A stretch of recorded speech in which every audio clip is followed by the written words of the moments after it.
দেখি।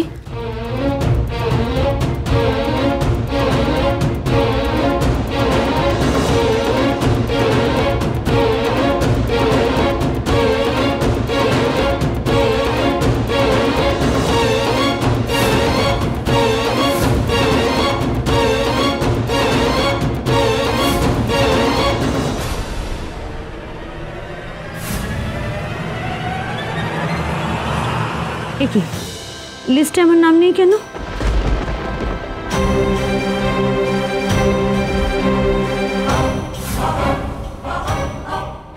নাম নেই, আমার নাম নেই। মিসেস গাঙ্গুলি, এটা পাস করা স্টুডেন্টদের লিস্ট, ফেল করাদের না। ফেল করা? ইয়েস কাদম্বিনী, তুমি আবার ফেল করেছো। ক্যালকাটা মেডিকেল কলেজের প্রথম ছাত্রী তুমি জোর করে হয়ে গেছো ঠিকই, তবে প্রথম মহিলা ডাক্তার স্যার, সেটা তোমার হওয়া হলো না।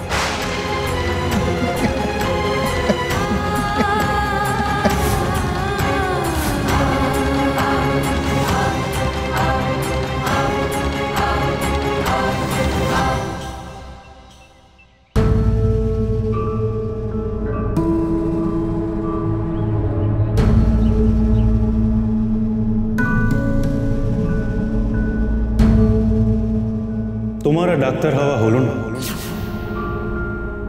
এটা অসম্ভব, এটা হতে পারে না। একদম ঠিক বলেছেন মিসেস গাঙ্গুলি, যেটা হতে পারে না তা হয়নি। দুই সন্তানের মা কাদম্বিনী ডাক্তার হতে পারেন না, হননি।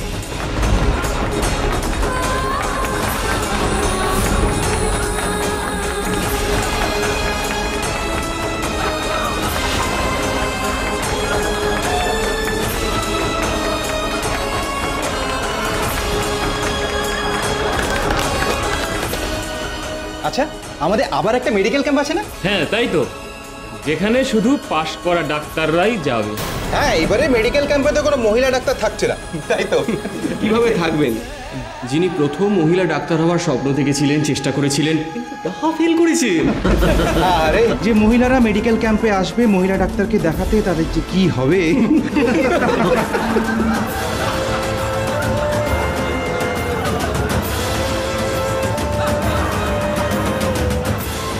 আবার কেন? অনেক তো হলো, এবার আপনার আসল জায়গায় ফিরে যান, বাড়িতে যান। কি হলো, যান। আপনার বাচ্চাগুলো যে আপনার জন্য বাড়িতে ম্যাঁ করে কাঁদছে, ওদের কিছু খাওয়ান। শুধু শুধু বাচ্চাগুলোকে কটা বছর কষ্ট দিলেন।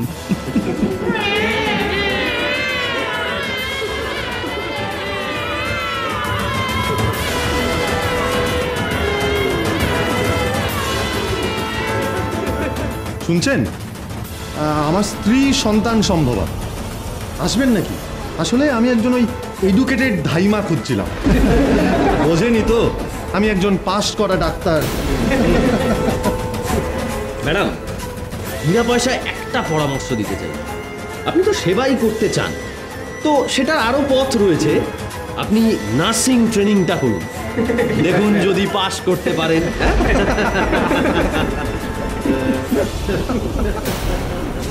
কি রে, মেয়ে মানুষ হয়ে গায়ের উপর উঠে আসছে?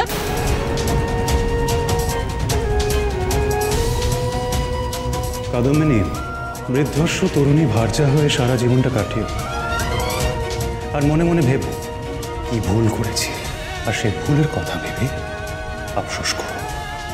মিসেস গাঙ্গুলি, আপনি এমডি শব্দের অর্থ জানেন? এমডি শব্দের অর্থ হলো ব্যাচেলর অফ মেডিসিন, আর সেই ব্যাচেলর অফ মেডিসিনে আপনি পর দুবার ফেল করেছেন। এরপরে স্বপ্ন দেখেন আপনি যে ডাক্তার হবেন। এমডি শব্দের অর্থ হলো bachelor of medicine, bachelor of মেডিসিনে আপনি পর দুবার ফেল করেছেন। আমার কাদম্বিনী কোনোদিনও ফেল করতে পারে না। পরে দেখেন যে ডাক্তার হবেন। প্রথম মহিলা ডাক্তার কাদম্বিনী। দুই সন্তানের মা কাদম্বিনী ডাক্তার হতে পারেন না, প্রথম মহিলা ডাক্তার। আমার কাদম্বিনী কোনোদিনও ফেল করতে পারে না। এমডি শব্দের অর্থ হলো bachelor of medicine, bachelor of মেডিসিনে পর কাদম্বিনী ডাক্তার হতে পারেন না।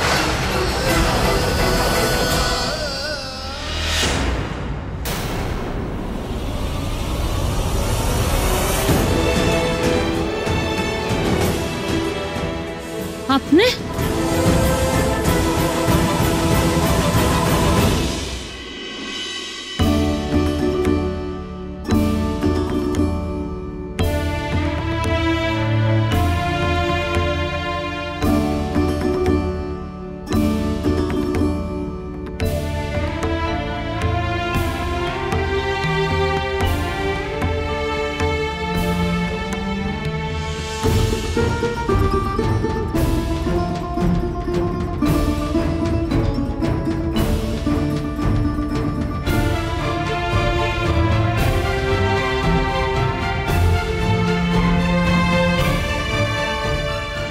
যে হইব কি জানি।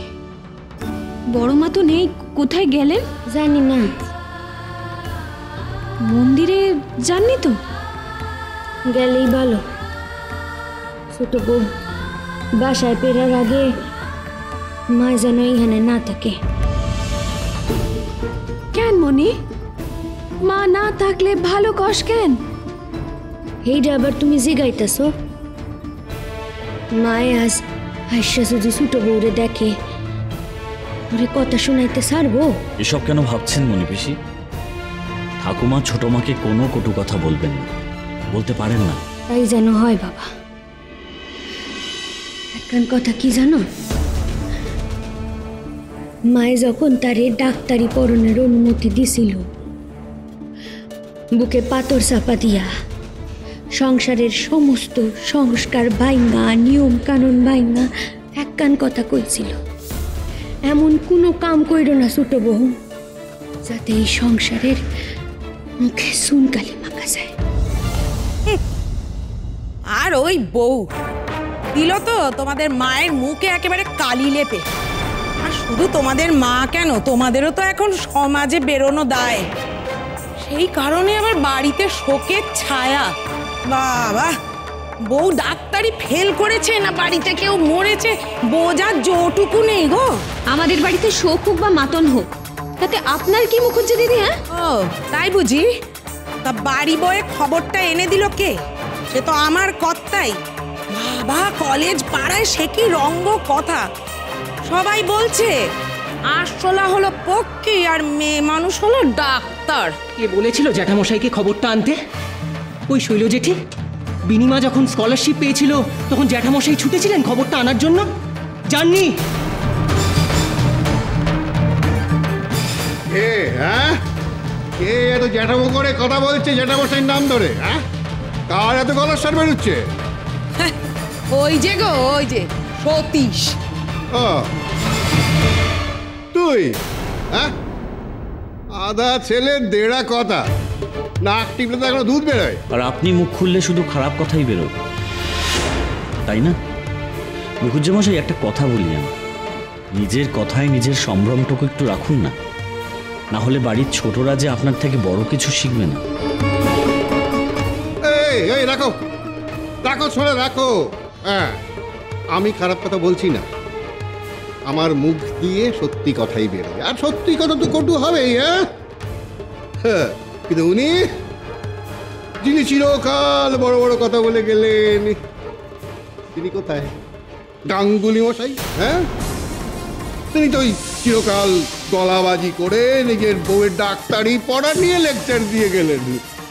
এখন তিনি কোথায়? হ্যাঁ, ও ঘরের ভেতর সে দিয়েছেন বুঝি? জ্যাঠামশাই। থাক সতীশ, এদের সাথে কথা বলে নিজেকে নিচে নামানোর আর কোনো মানে হয় না। শুধু মনে রাখবে, যারা ভালো খোঁজে তারা ভালোটাই পায়, আর যারা মন্দ খোঁজে তারা মন্দই পায়। সত্যি জামাইবাবু ঠিক এই সময় শহরে নেই, থাকলে না আজকে উপযুক্ত জবাব দিত। কবে যে ফিরবে কে জানে। রূপেন, এটা তুমি একদম ঠিক কথা বলেছো, খাঁটি কথা। যারা ভালো খোঁজে তারা ভালো পায়, আর যারা মন্দ খোঁজে তারা মন্দ পায়, যেমন আজ পেয়েছে। মুখুজ্জেমশাই, আপনাকে আমি হাত জোর করে অনুরোধ করছি, আপনি চুপ করে যান। আপনি কোন উদ্দেশ্যে কথাগুলো বলছেন? আমন না। উদ্দেশ্য? উদ্দেশ্য আবার কি? আমার কোনো উদ্দেশ্য নেই। ও, তার মানে আপনি বলতে চাইছেন যে আপনি উদ্দেশ্যহীনভাবেই কথাগুলো বলছেন? এই শোনো, তুমি তোমার এই বন্ধুকে বুঝিয়ে দাও যে আমি তোমার বাবা, এটা যেন ভুলে না যায়। কিছু মনে করবেন না বাবা, তবে উপেন যেটা বলেছে সেটা বোধহয় আপনার নিজের সম্মান নিজের কাছে রাখতেই বলেছে। বাবা, হ্যাঁ, খুব বড় হয়ে গেছিস, বাবার মুখে মুখে কথা বলছিস। মা, আপনি একটু চুপ করুন না, বাবাকেও এবার থামতে বলুন। তুমি চুপ করো, বুঝলে? সবার খুব গায়ে লেগেছে। হ্যাঁ, আমাদের অনেক কথা শোনাচ্ছে। কে কাকে নিচে নামাবে আর কে কাকে ওপরে তুলবে সে তো সময় বলবে। তোমরা বরং তোমাদের এই ফেলুরে বউকে বলো এসব ছেড়ে দিয়ে সংসার ধর্মে মন দিতে। প্রথম কাদো